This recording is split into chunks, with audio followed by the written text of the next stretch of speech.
Everyone, Piscean here, and in this video I would like to discuss Horizons 2030 through 2080. This is a programmatic dissertation on advanced astrological research for the mid-21st century. And we're also going to look at one other thing in this video, and that's going to be on tab 272. We're going to look at the chronocraters of the mid-21st century, an advanced predictive astrological dissertation on global forecasts, 2027 through 2060, using cyclical archetypes, decanic filters, and historical precedents. So with peace and love, please like the video, subscribe, comment, share if you dare and care, and let's get started. So jumping back to the tab that I was just on, which is 256. Okay, so we're going to go over quite a bit here. So astrology stands at the threshold of a half-century of unprecedented transformation. The period 2030 through 2080 will witness the maturation of AI, the advent of permanent human settlement beyond Earth, the discovery and orbital refinement of numerous trans-Neptunian bodies, and a deepening dialogue between astrological cosmology and the physical sciences. Okay?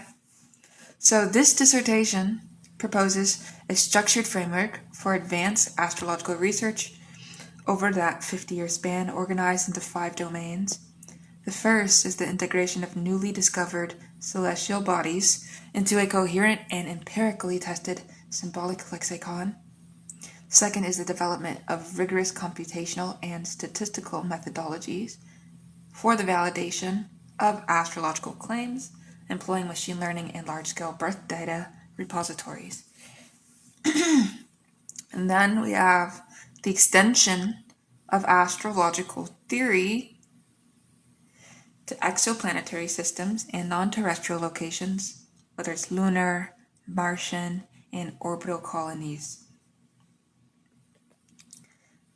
as well as the systematic investigation of astrological signatures of climate change, mass migration, and planetary boundary transgression, and mundane astrology. And fifth is the deepening of astrological psychology through neuroscientific and genetic correlation studies. Ethical guidelines for the application of predictive algorithms and the preservation of the human interpretive art are simultaneously proposed. The dissertation concludes that astrology's survival and flourishing depend on its capacity to evolve a self-critical, interdisciplinary research paradigm while retaining its symbolic and archetypal core. We're going to first go over the astrological imperative for the 21st century. So the first 3 decades of the 21st century have already done the following: reconfigured the astrological landscape with the discovery of hundreds of Kuiper Belt objects, or KBOs, including Eris, Makemake, Haumea, Quaoar, Orcus, and Sedna. It challenges the planetary pantheon that had stabilized for nearly 2 centuries after the discovery of Pluto in 1930. Simultaneously, the rise of AI has automated chart calculation and begun to generate interpretive text, while neuroscience and behavioral genetics probe the very substrates that astrologers once described as temperament and character. Human beings are on the cusp of establishing permanent settlements on the Moon and Mars, which will necessitate a radical rethinking of astrological fundamental concepts. What is a birth chart when a human is born on another celestial body? I've made plenty of videos on this. So what is the horoscopic meaning of Earth in such a chart? This dissertation proposes that the 2030 through 2080 period will become a self-conscious era of advanced astrological research. It is advanced in 2 senses. It builds upon the full inheritance of Western, Vedic, and Chinese astrological traditions, and it systematically incorporates the tools and questions of contemporary science. So the following chapters outline a prospective research agenda intended to guide doctoral-level astrological study, the programming of astrological AI, and the philosophical grounding of a post-terrestrial astrology. Let's get started. Well, we already started, but let's get even more started, retarded. I don't know why people are so offended by words, honestly. If someone called me a nigger, it wouldn't offend me because nowadays I'm just like, I got called that in school, in elementary school, and I'm like, honestly, words can't hurt me like sticks and stones. Honestly. It's just sticks and stones. So, literature review, the state of the art at the brink. Traditional and modern foundations. The research program rests on the three pillars of traditional astrology, Ptolemy, Abu Mashar, and Lilly. Modern psychological astrology, Jung, Rudar, Green, Arroyo, and the cosmobiological Hamburg School legacy, White, Eberton. Any future research must maintain a working continuity with these symbolic languages. The Trans-Neptunian Challenge. So since 1992, the solar system's architecture has been dramatically remapped. Eris, discovered in 2005 and equal in size to Pluto, has already been tentatively integrated by some astrologers.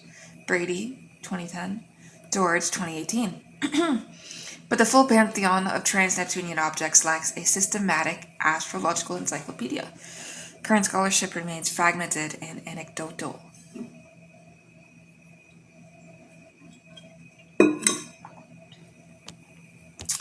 Statistical astrology and the replication crises. McGuire-Kellen studies from the 1950s to the 1980s provided a model of systematic empirical research, but their partial replication and methodological critiques have left statistical astrology in a liminal state. The failure of astrology to consistently meet the standards of psychological replicability must be addressed not by dismissal, but by developing sophisticated, context-sensitive Bayesian and pattern recognition models suited to complex archetypal fields. Exoplanetary astrology, the speculative frontier. The Kepler and TESS missions have confirmed thousands of exoplanets. While entirely speculative, the question of whether an astrological system could be constructed for extrasolar systems has been raised by a handful of thinkers. This dissertation formally incorporates the question into the research agenda.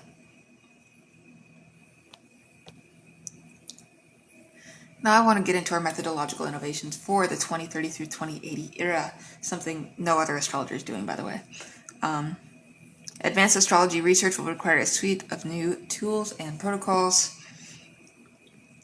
large-scale birth data repositories, and synthetic cohorts.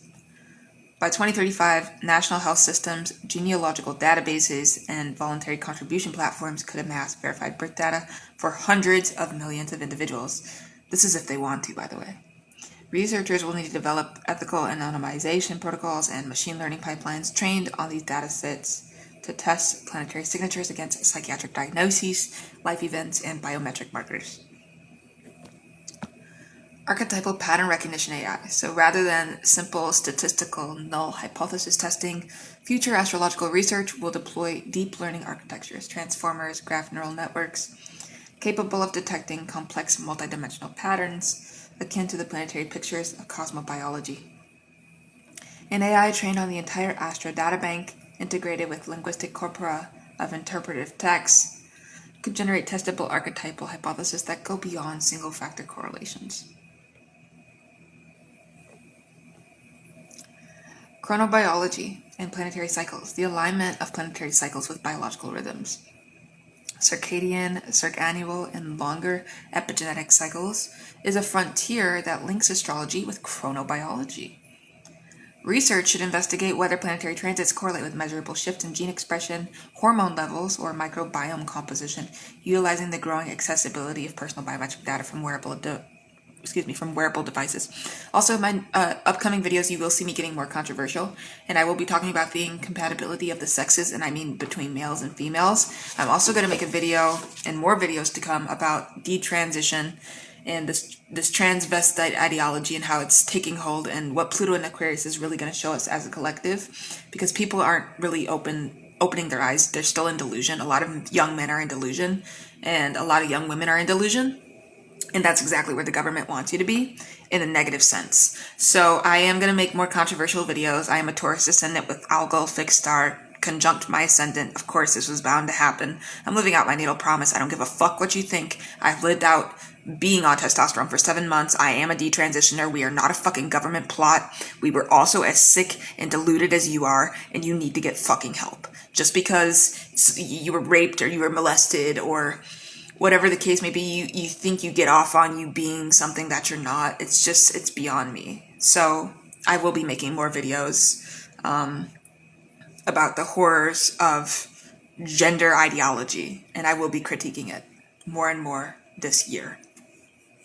And you will also see me speak in Dallas, Texas very soon. State legislation, I will be speaking on behalf of PEC, hopefully, about my story and how testosterone ruined my life, or it feels like it did, and I was completely mentally ill. So let's continue on with this video, though, because I am also an astrologer in the midst of all this. So, simulation of alternative zodiacs. Advanced computational resources will allow astrologers to simulate alternate zodiacal frameworks, whether it's tropical, sidereal, constellational, or heliocentric, on massive birth databases, comparing their predictive efficiency for pre-registered outcomes. And this may finally resolve debates that have persisted since the Hellenistic era. Also, when we look at people that say they're trans and have these gender problems, I'm going to go over some charts that I'm going to do, like, full-blown astrology, like, charts and case studies. I did a video where I looked at detransition astrology charts. So I will make sure that I make a playlist completely out of that, so we can look at gender and astrology more, because this is very serious to me. This is my lifelong passion now. I'm going to figure it out, and I am going to make a business out of this somehow, some way. Because this is affecting our youth. I am a youth. I'm 21. I was 19. I was dating someone that was very mentally unstable, and they had someone in their parents' house that was living with them, and they were also really mentally ill and on hormones, and my ex was on estrogen. The person that was in their parents' house was on testosterone, shooting it up. I was in a very weird, vulnerable spot. I met this person on a lesbian dating app, believe it or not. I had a whole interview I just did. Check out the playlist on the channel where I literally talk about my story. I've said it multiple times on the channel. I regret it every single day. Every single day. It's not the government plot or, it's like Alex Jones believes the Sandy Hook shooting victims were stage actors, and that's just not okay. It's not fucking okay. How dare you even have that thought in your mind? People are going through serious, genuine human crises. How dare you believe the government is paying us to talk about this shit? Seriously? That's how low you're going to stoop because you're delusional and you're in a bad spot? Really? Like, it's sick. And it's why people like Charlie Kirk died. And I didn't agree with everything Charlie Kirk said. Charlie Kirk died via assassination. And we're going to start to see more of that. Pluto's in Aquarius. You will see violence. This is fucking war. This means war. I watched Cam White on YouTube and he said, I don't think it's going to be left versus right. It is. It is us versus us. Because people can't even understand who us is anymore. This is war. This is where people are getting deluded. And they're not listening. I'm 21, I have a Pisces stellium, and I see right through your bullshit. But in my Vedic chart, technically, it's an Aquarius stellium in the 11th house. But anyways, let's keep on going with this video. Because I'm babbling on, but I hope you guys hear me. Because I have subscribers, and I feel like I have them for a reason. Because you guys actually pay attention to what I'm talking about. And I appreciate every 120, every single person, everybody that is subscribed. I love you guys. I appreciate you. I care about you. Every single comment, I see it. I heard it. Thank you for everything. Okay? 5 core research domains. Here's what we want to lock in on. So domain 1 is the astrology of the trans-Neptunian bodies. And as you'll see here, I have an objective, and I even have our phase. Our phases, our quarters. Okay? This is the first domain, the astrology of the trans-Neptunian bodies. That looks like we're producing an empirically grounded consensual astrological lexicon for the 30 most significant trans-Neptunian objects, TNOs, by 2050. What does that look like? Well, first of all, We should have a retrospective study of TNO positions in the charts of notable individuals and world events building symbolic associations. In our next phase, we're going to have prospective observation of TNO transits and their correlation with societal shifts using newly defined orbital ephemerides. Also, before I even jump further, you can say I'm becoming more conservative this year. Yeah, I don't care. I'm an African-American woman. Say I'm kind of like Candace Owens, but I don't agree with everything she says. Not at all. I agree with the fact that she doesn't agree with this transvestite gender ideology that is harming our children and harming everybody, actually, as a collective. Because humans were created to procreate. So what happens when people get confused and there's no procreation? We all die. Idiots. So, anyways, phase 3 looks like integration with traditional house, aspect, and dignity frameworks. Okay. Now we have our specific objects, like Eris. It's strife, justice beyond the order. We look at Sedna, that's exile, return, deep trauma, and healing. Quar is creation mythology, pattern making. Make is environmental consciousness, divine law. Orkush is broken oath in the shadow of Pluto. Okay, so now we have our anticipated outcome here. So we have a full blueprint, a full TNO astrological manual comparable to the combination of stellar influences for the outer planets. Okay. Domain 2 is exoplanetary and non-terrestrial astrology. Our objective, our key research questions. So to develop a coherent astrological framework for human births on the Moon, Mars, and orbital habitats, and to explore the theoretical possibility of exoplanetary astrology.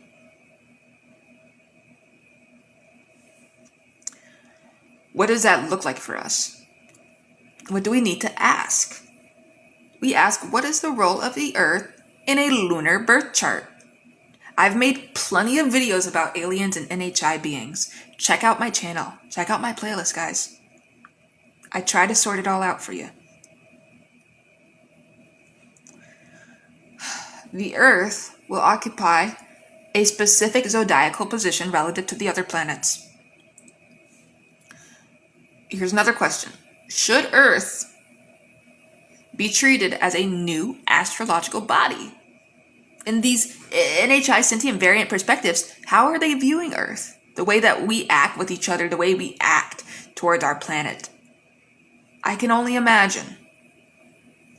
How do house systems like Placidus, whole sign, and Campanus function when the native is not on Earth's surface? And this year, I'm locking the fuck in. You guys are going to see a whole new version of me. I'm locking in. You're going to see the true Piscean come out. The Buddha.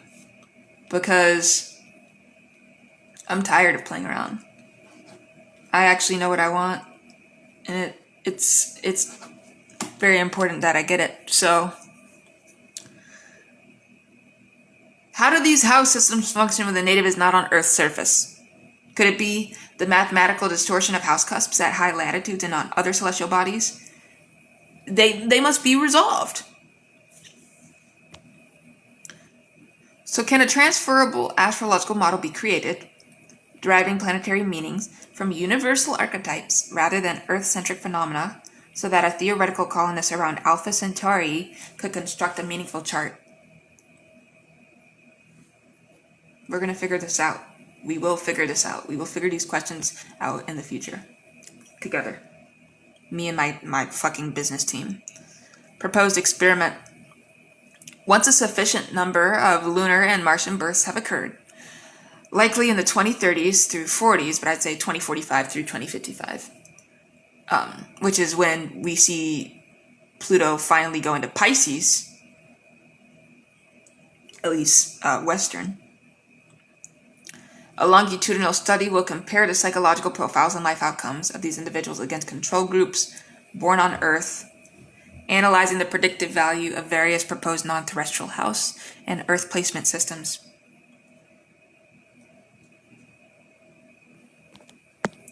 Domain 3. Mundane astrology of the Anthropocene. We have our objective: to develop astrological models capable of charting the collective psychological and physical consequences of climate change, ecological collapse, and mass migration. Okay. We have a proposed indices. The Gaia Index, a composite astrological indicator derived from the hard aspects and midpoints, very important, of Saturn, Neptune, and Pluto. I just made a whole ass video on hard aspects and midpoints. Check it out. We're over 900 videos now. The goal is to get to, I don't know, not stop. But I don't know what's going to happen with YouTube. I don't know if I'm going to be able to even make videos anymore. I don't know if I've been wasting my time on the channel and no one's even going to know who I am and what I've been talking about. I have no idea. Anything could happen. Seriously. That's why I have to continue busting my ass to make this work. So, the Gaia Index would be a composite astrological indicator derived from the hard aspects and midpoints of Saturn, Neptune, and Pluto, correlated with rates of species extinction, atmospheric carbon, and global temperature anomalies. We'd also have the migration nodes, which essentially is research into the astrological triggers of mass human displacement. And that would include gender, race, and blood type. I really think we're going to get into the specifics coming in the next few years, but people aren't ready yet. But I'm ready. I'm getting ready. So examining transits to the cardinal ingresses, especially Cancer Capricorn axes, and eclipses over refugee-producing regions. And we have our technology transit model, a system tracking the conjunctions of Uranus, Neptune, and Pluto with fixed stars and deep space objects like the galactic center, supermassive black holes, to map technological singularities and paradigm shifts. Also, by 2080, the goal is a set of mundane astrological tools reliable enough to be used alongside climatological models and strategic foresight. Okay? And be taken very seriously, critically, and people will hopefully open their eyes up to astrology very soon.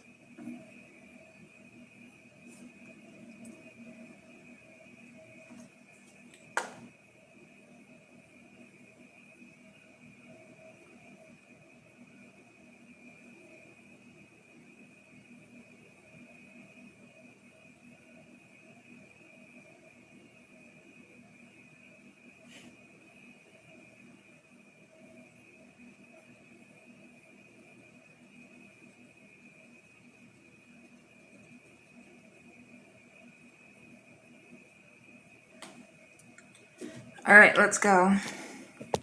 Domain 4. Quantum and neuroastrology. Our objective here is to ground astrological causation in a scientifically plausible ontology, possibly via quantum biology or epigenetic resonance. And we have our key hypothesis, resonance hypothesis. Planetary positions function as macroscopic markers of a deeper quantum informational field that structures consciousness akin to the implicate order proposed by David Bohm. Future research will design experiments testing whether geomagnetic fluctuations modulated by planetary alignments affect human cognition and decision making in measurable ways. Someone I'm really looking up to lately is Jordan Peterson. I know that's probably going to catch a lot of people off guard, but I just said I was becoming more conservative. But Jordan Peterson is just, his philosophy on all this stuff going on is just, it's speaking to me, and it's really delicate in my heart because people understand. Some people get it and other people just don't get it, and it's just like, God damn it. People don't make it easy, and that's unfortunately the problem of the zodiac sign Libra. There will never actually be peace with people. That's the truth. Not as a huge collective, at least. Epigenetic imprinting. A multi-decade study will examine whether the moment of birth, and thus the astrological chart, correlates with specific epigenetic methylation patterns that influence lifelong temperament and disease susceptibility. Okay? Now we're looking at neural correlates of archetypes. What do we see? Functional magnetic resonance imaging, which is literally fMRI, and EEG studies will be conducted on individuals with prominent planetary placements You will be fucking picked out based off your chart in the next few years. Once they have your digital ID and all that comes with, I'm going to make a video on that too. Digital ID and how they're going to incorporate your natal chart to fucking attack you.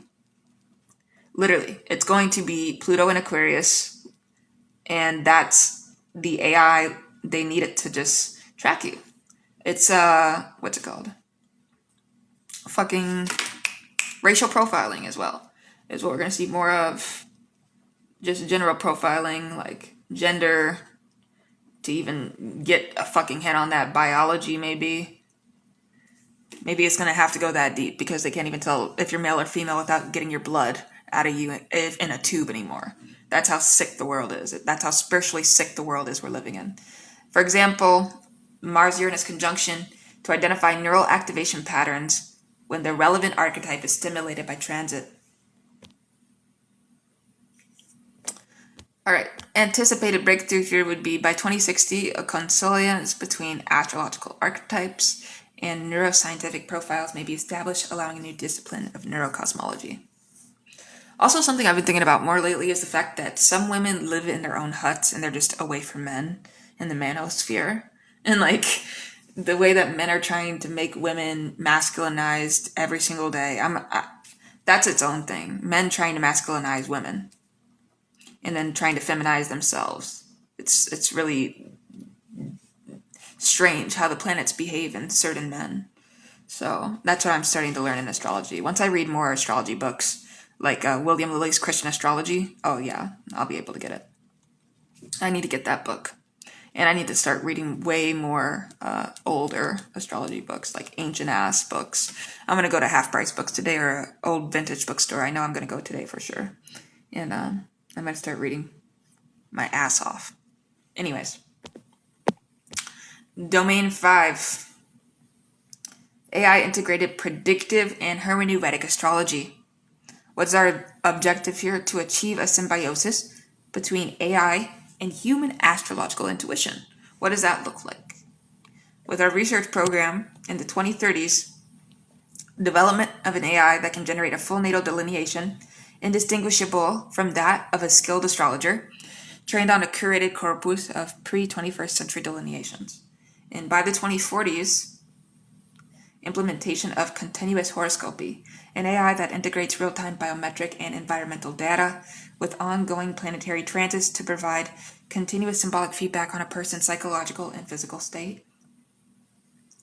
2050s through the 2080s, we'll see, hopefully with my help, the creation of a symbolic AGI, an artificial general intelligence that inherently processes reality through an archetypal and astrological lens, potentially serving as a societal oracle with strict ethical oversight to prevent deterministic abuse. But hey, who doesn't love being a determinist and choosing your own reality? That's what we're all doing. Chapter 5, we have our ethical framework for the astrological future. Because again, I have Jupiter in the 6th house, and it's in Libra, so I am a very diplomatic person, to a point. If you're going to push me and push me and push me, I am going to tell you how I feel, and you may not like it, but that's also my Taurus rising conjunct Algol. I'm like, I don't really give a fuck anymore. Like, my life has already been pretty fucked with, heavily. I don't really care anymore. I'm a very cynical person.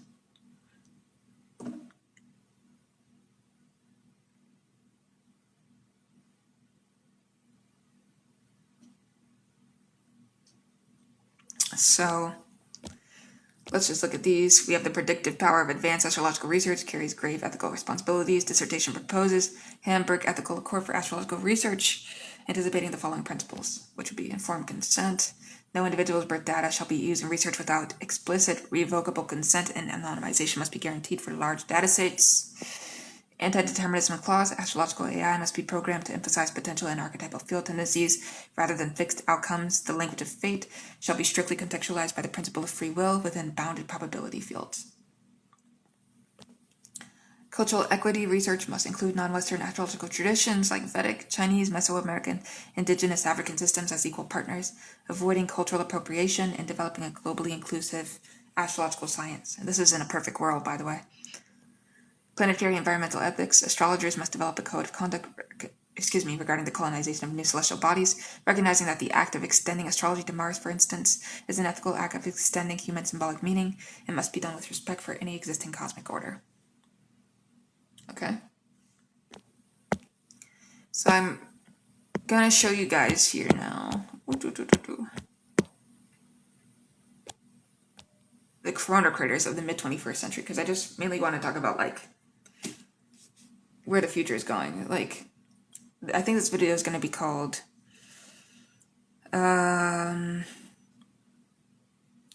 Global Forecasts and Horizons. Or I'll just say and tense horizons, yeah.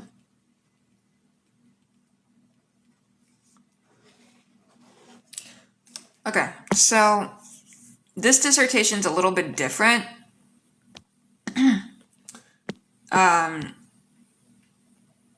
Because I want to get more precise with what I was just talking about.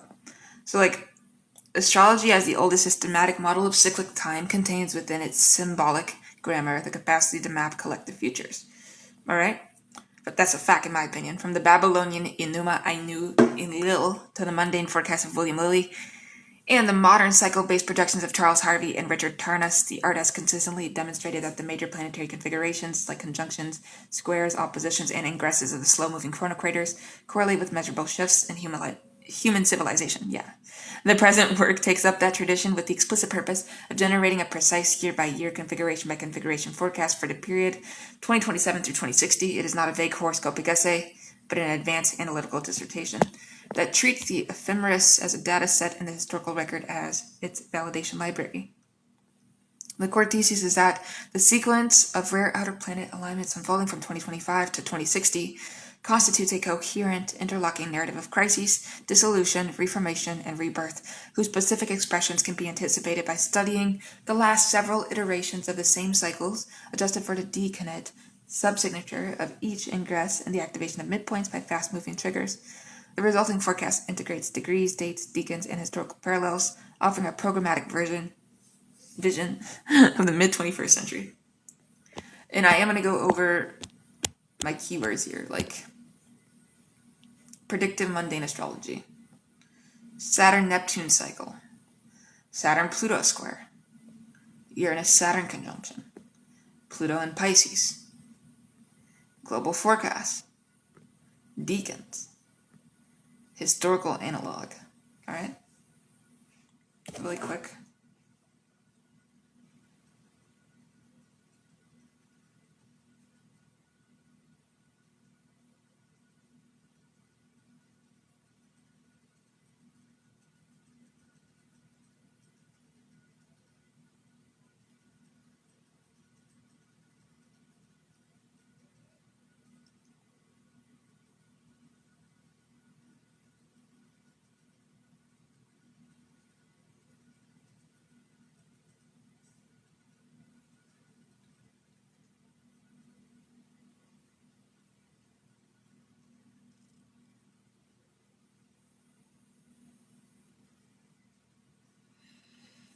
All right. So I want to look at our forecasting model, and it rests on 5 integrated pillars here. First is outer planet synodic cycles. Okay, so the conjunctions of Saturn with Uranus, Neptune, and Pluto, and their subsequent quarter and half cycle phases, provide the fundamental periodization. Each phase, waxing square, opposition, closing square, has a demonstrable historical character. So, for example, the Saturn-Pluto conjunction of 1914 through 15 is Cancer. It seeded World War I. It's 1930 through 31, waning square. It's Capricorn through Aries. Triggered the Great Depression. Okay? In its 1947 opposition, Leo Aquarius literally initiated the Cold War. The dissertation applies the exact phase logic to the cycle that began with the Saturn-Pluto conjunction of 2020. Then we look at our decanic subrulership of ingresses. As established in prior research, a specific decan, which is a 10-degree subdivision, into which a planet first ingresses, significantly colors its entire transit. The Chaldean decan rulers are used to differentiate the three 10 degrees phases of each sign passage. For a planet spending many years in a sign, the transition from one decan to the next marks a distinct subperiod of archetypal expression. I think I get so excited about talking about astrology that I just talk so fast and I don't even care. Like, some people are just so critical of themselves, or they don't know how to have fun in life. They're like, oh my god, you stutter, or you wear your hair like this, or you look like that, or you talk like that. And it's just like, how about you go fuck yourself? I know I will go fuck myself. It feels pretty good, but anyways. Midpoint activation windows. Cosmobiological technique is employed to identify days when the Sun, Moon, or Mars precisely conjoins, squares, or opposes the half-sum of two malefic outer planets. Such days with an orb of 1 degree are treated as high-probability triggers for the release of accumulated tension. Historical case studies from 1929 to 2020 have validated this method. Really quick, I need to get a drink of water or something. Throat.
Alright. I am back.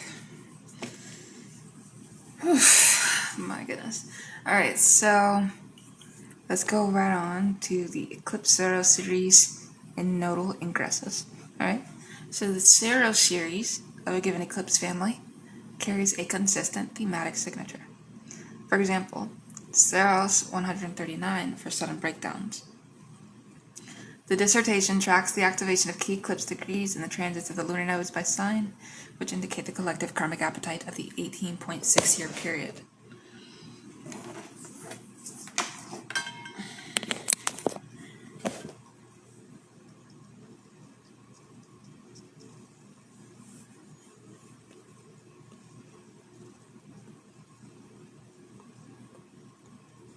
Alright, we're still filming.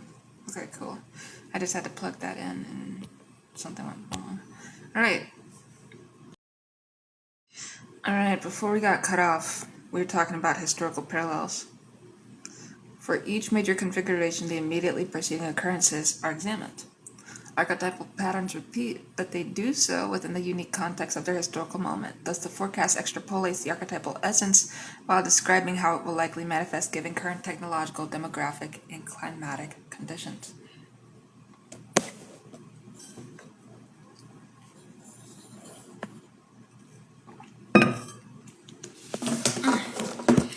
I think I'm going to start a live on Meet Me. And let me just check this out really quick. We're going to go over 276 to 289. So we have a lot to talk about. I may have to merge the videos at some point. Alright, I'm going live on Meet Me, so if you hear me say hello to anybody in the audience, this isn't the first time I've done this, but I have a stellium in the 11th house, so I just want people to understand what I'm talking about. And hopefully learn something, teach someone else.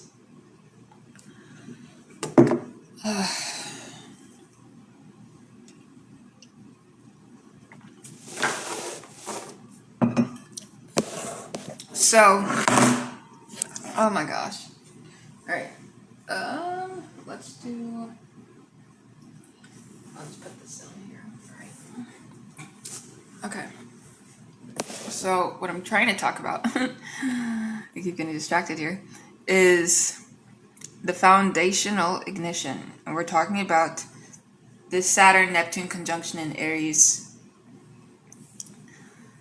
And this already passed.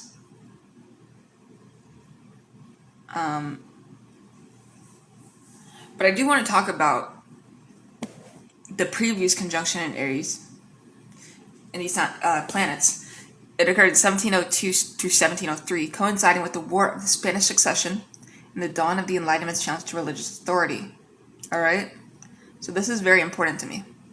So this effect is still lingering. Even though it was exact in February at 0 degrees 45 Aries, its shadow period is dominating the entrance to our forecast window.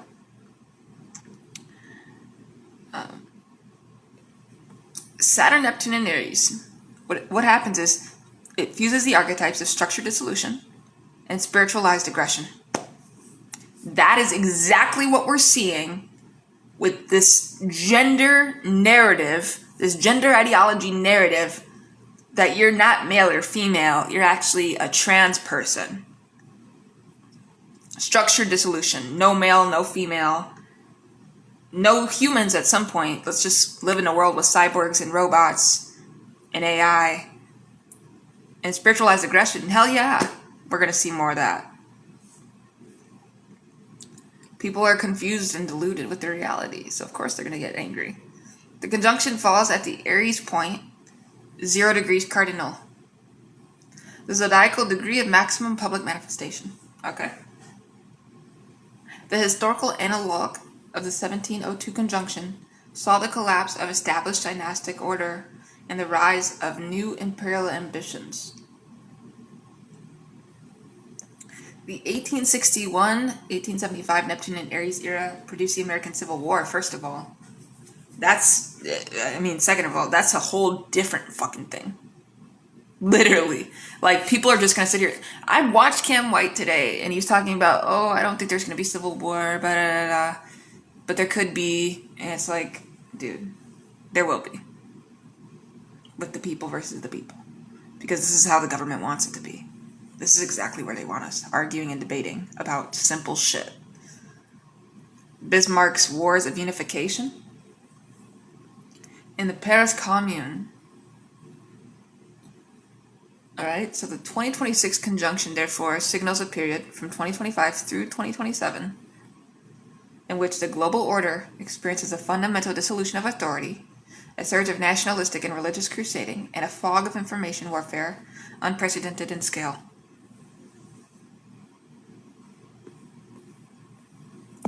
The ingress of Neptune into Aries occurred in March 2025, specifically March 30th, 0 degrees, Mars Decan.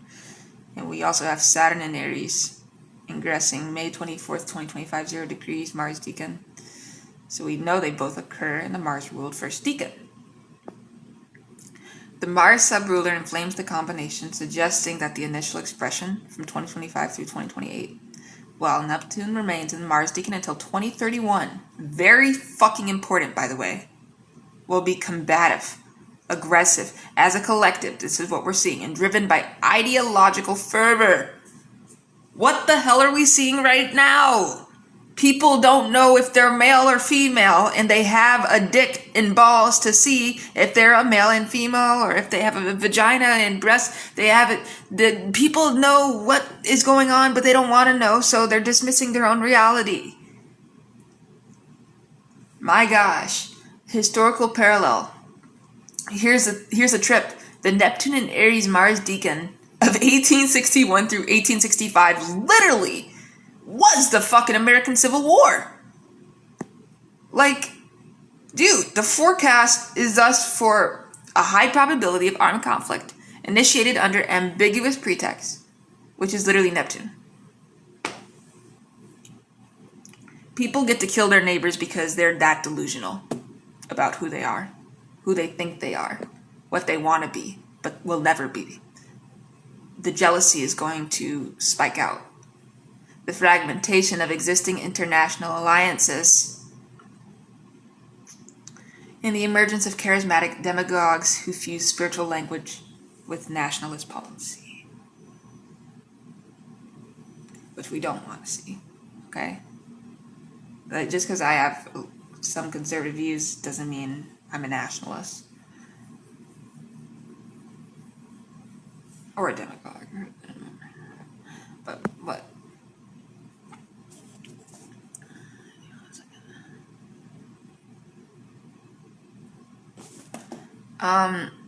Let's talk about 2027 through 2030, the unraveling of the old order. And this is exactly what I believe is going to happen here, in way more detail.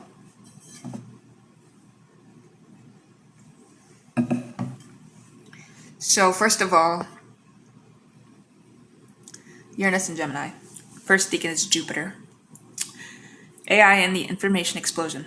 So first of all, Uranus entered Gemini on July 7th of 2025 and will transit the Jupiter ruled first deacon from 0 degrees to 10 degrees until February 2029.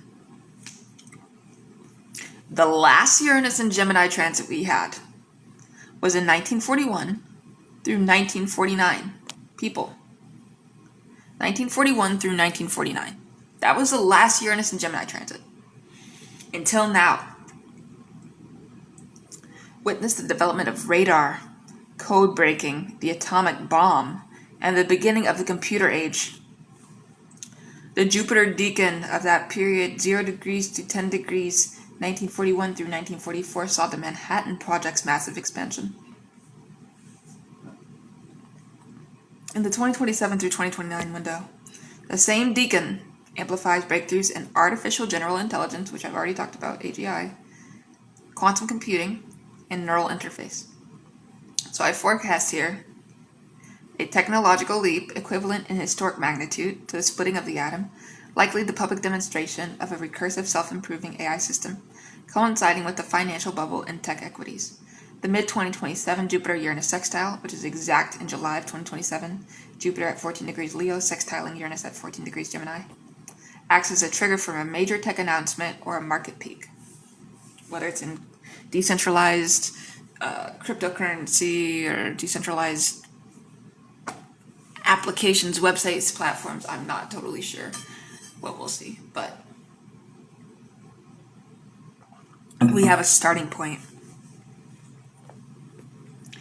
The Saturn-Pluto waning square, 2030 through 2031, the Great Contraction. Saturn-Pluto cycle that began at 22 degrees Capricorn in January 2020 reaches its opening quarter square in 2030 through 2031 as Saturn transits early Taurus and Pluto transits early Aquarius. The first exact square occurs on June 12th, 2030, with Saturn at 5 degrees Taurus squaring Pluto at 5 degrees Aquarius, followed by a second pass in December 2030 and a final in August 2031.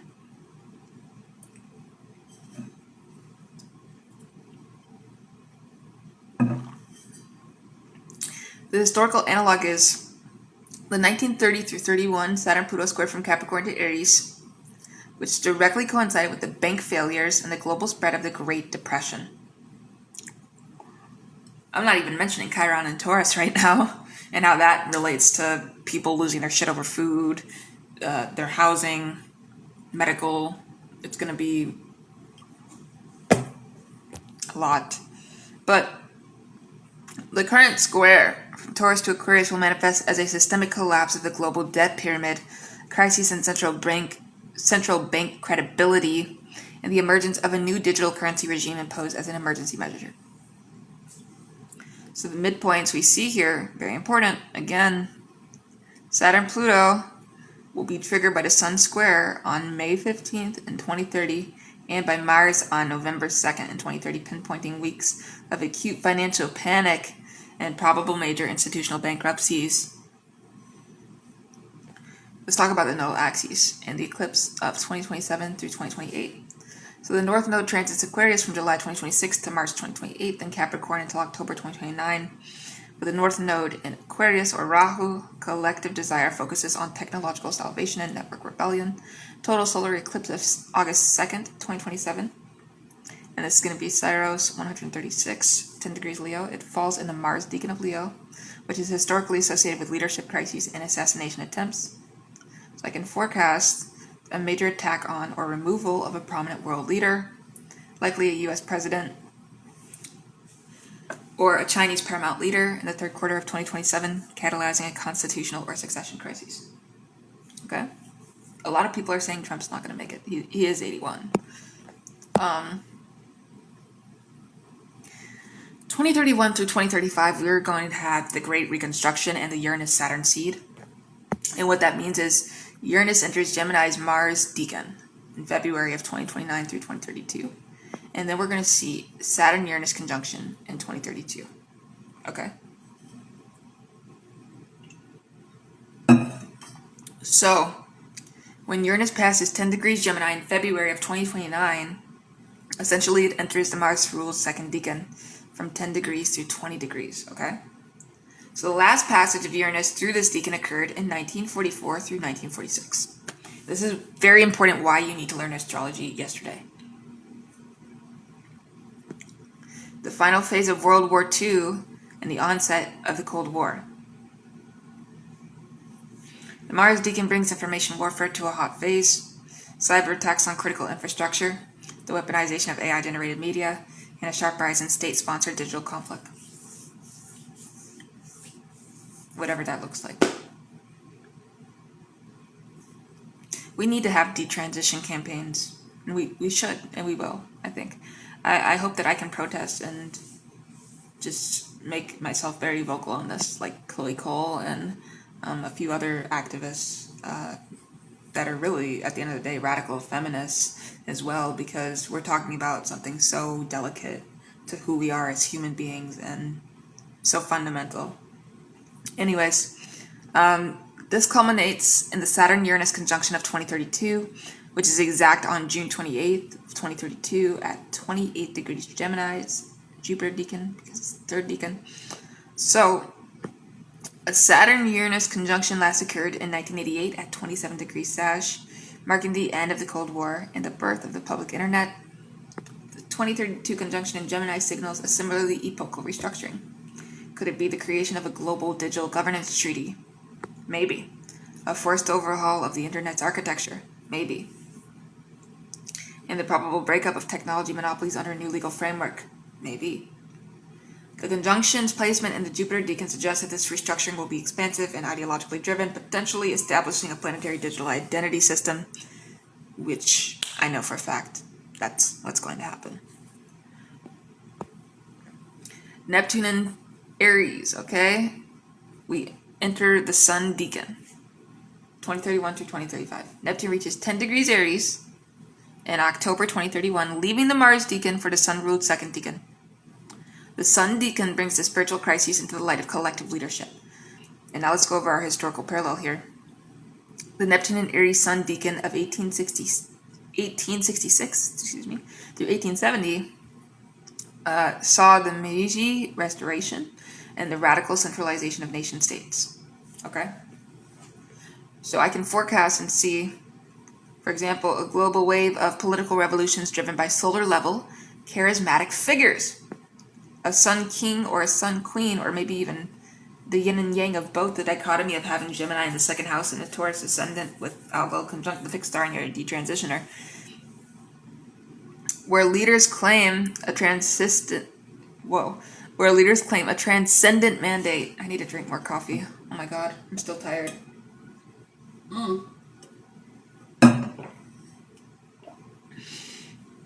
Leaders claim a transcendent mandate, blurring the line between cult and government.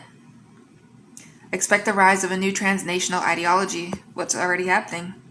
Possibly a techno-spiritual movement, challenges both liberal democracy and authoritarianism.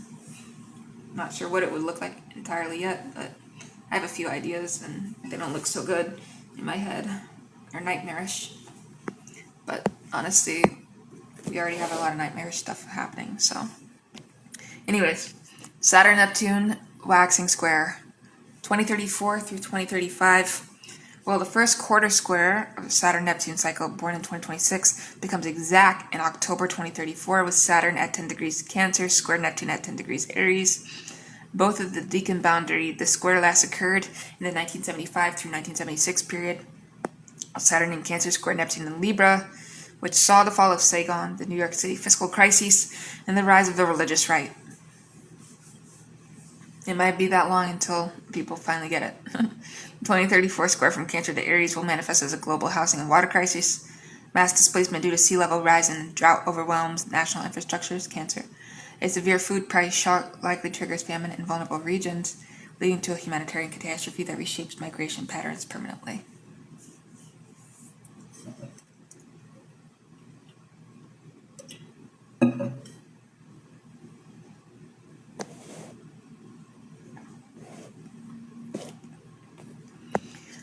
Alright. Jupiter, Saturn, Libra in realignment, and the dawn of Pluto in Pisces. This is 2036 through 2040. We have Jupiter, Uranus conjunction in Cancer in 2037. Jupiter, Uranus conjunction of July 24th, specifically at 17 degrees Cancer. And the Mercury decan energizes a revolution in housing, food production, and domestic technology. Historical analogs like 1954 Cancer, 1968 Virgo suggest a boom followed by a crash. So we can forecast a massive real estate and climate adaptation technology bubble inflates rapidly, with floating cities, vertical farming, and 3D printed homes reaching a speculative peak. The subsequent collapse triggered by Jupiter square to Neptune in 2038 will restructure the very concept of land ownership.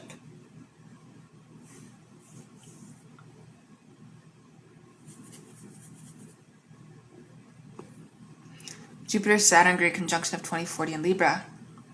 On April 5th of 2040, Jupiter and Saturn conjoin at 5 degrees Libra, the moon decan. This is the second air conjunction of the new 200-year era that began in December of 2020. The previous Libra conjunction of 1980 through 81 initiated the neoliberal order, the rise of Reagan and Thatcher, and the marriage of finance capital with information technology. 2040 conjunction in the moon decan signals a renegotiation of the social contract with a strong emphasis on emotional and relational justice, universal basic care, the restructuring of family law, and the integration of emotional AI into governance. So I can forecast a new Bretton Woods-style conference, likely in a restored Geneva or a neutral host city, produces a global compact on AI ethics, climate debt, and a new reserve currency basket that dethrones the dollar. The treaty will be signed under enormous public pressure, reflecting the moon decan's mass emotional mandate. Okay?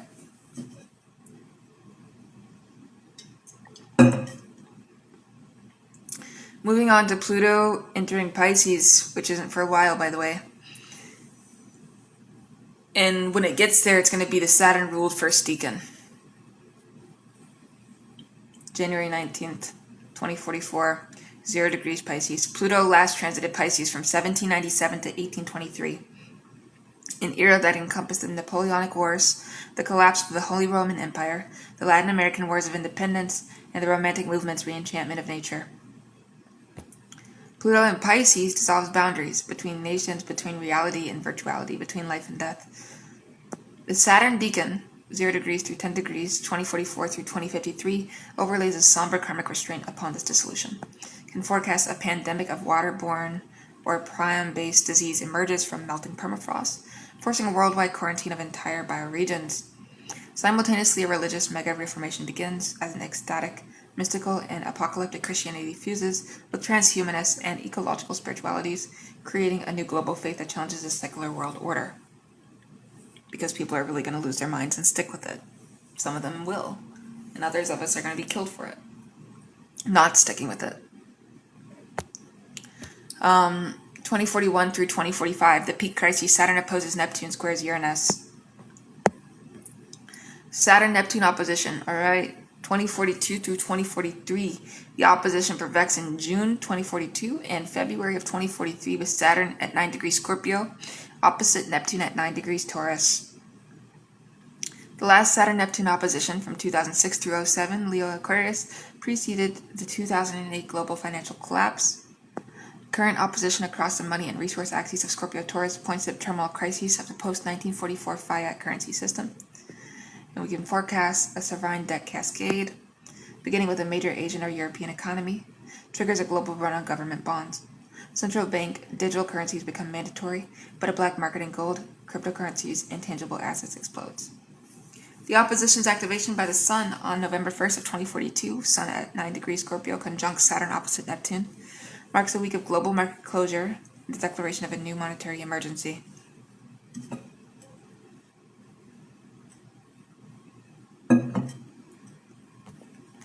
Saturn-Uranus square, 2043 through 2044. Following their 2032 conjunction, a Saturn-Uranus first quarter square becomes exact in September of 2043. Saturn at 16 degrees Scorpio square Uranus at 16 degrees Leo in March of 2044. The square has no direct historical precedent since the 1930s, but the combination of Saturn and Scorpio, which is control of death, debt, and secrets, and Uranus and Leo, which is revolutionary self-expression, speculative mania, and centralized power, forecasts a violent confrontation between the state and immobilized citizenry, possibly in the form of a global tax rebellion or a coordinated cyber attack that shuts down government financial systems. Excuse me. The Sun's transit over the Saturn-Uranus midpoint in August of 2043 triggers a week of dramatic political crises, including the likely fall of a major government.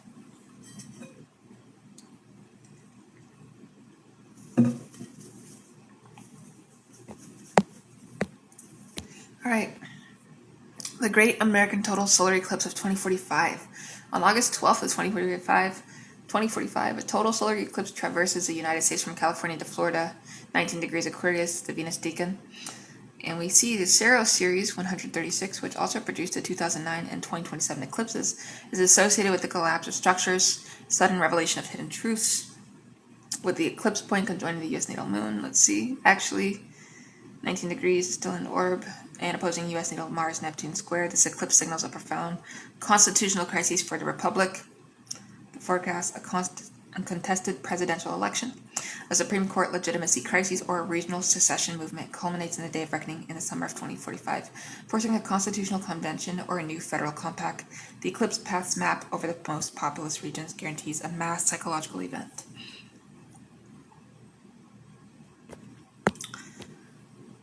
(2046 through 2050), Neptune and Taurus, Venus and Moon Deacons.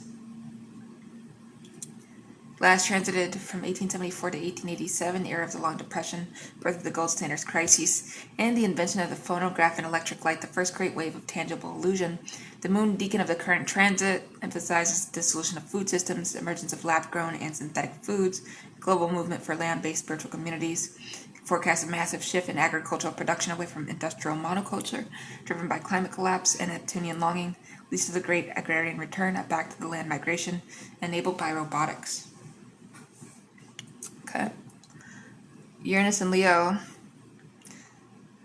Last transit, 1955 through 62, brought the birth of rock and roll, space race, decolonization, and Cuban Missile Crises. Sun Deacon of the current transit intensifies the spectacle of power, breakthroughs in fusion energy, a sun in a bottle, the rise of global celebrity populist leaders, and a dangerous geopolitical game of nuclear brinkmanship in space. First permanent lunar base becomes a site of international rivalry, and a fusion energy milestone is announced, with massive fanfare temporarily restoring techno-optimism. All right.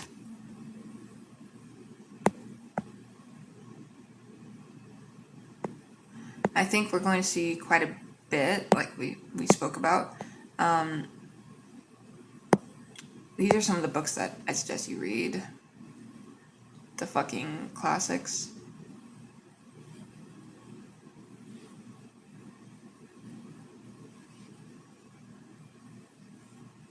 And thank you for watching this video with peace and love. I hope to see you in the next one. Piscean out.